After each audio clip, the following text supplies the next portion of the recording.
10 айды көп деп айттым эле. Бул менин айткан оюм эмес. Бул мен элдин айткан оюн айтып атам. Анын ичинде мен өзүм дагы оюм туура келген үчүн элге ошол маселени аткарып бийлигине жеткирип атам. Кече сөзүндө урматтуу Садыр Нургалиевич айтып кетти. Мен 6 ай ДОСАФта окугам депчи. Ошол Союз убагында жүргөн 6 ай ДОСАФ жеткиликтүү окутуп, бир дагы авариясы жок, бир дагы машинасын чийбеген айдоочулар бар. Мына ошолордун үнүн биз бүгүн айтып атабыз. Ар бирибиздин үй бүлөбүздө жок дегенде жакын туугандарыбыз бар. Каза таппаса дагы жок дегенде жаракат алгандар бар. Туура. Ар бирибиз күйүп атабыз. Биз микрофонду алып айтып атканда өзүбүздүн оюбузду гана, жеке пикирибизди гана сунуштаган жокпуз.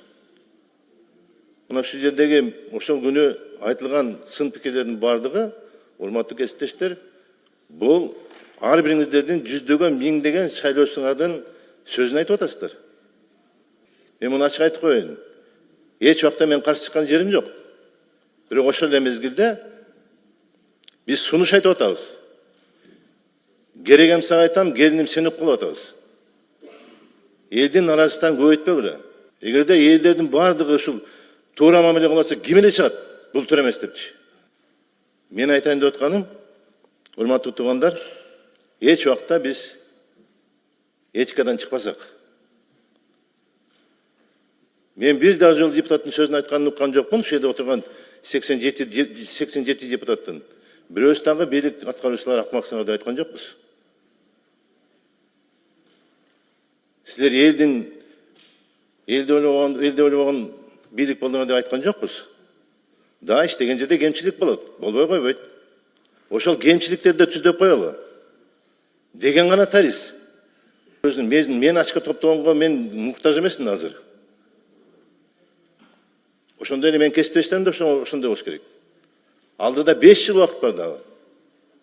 1 жыл убакыт калса экен, же 2 жыл убакыт калса экен. Ошонун ичинде ачка топтоп атсак болот. Жакшы көрүнөйүн десекчи.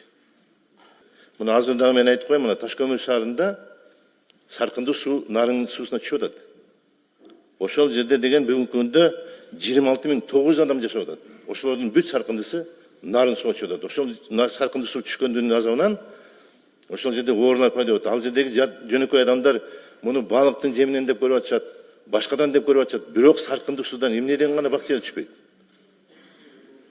Муну дагы айтсаңыз популист дебесин. Бул дагы элдин үнү, менин үнүм эмес. Мен ошол элдин арасынан шайланып келген үчүн, ушу биздин айткан үндү жеткизесиңер деген үчүн айтып атам.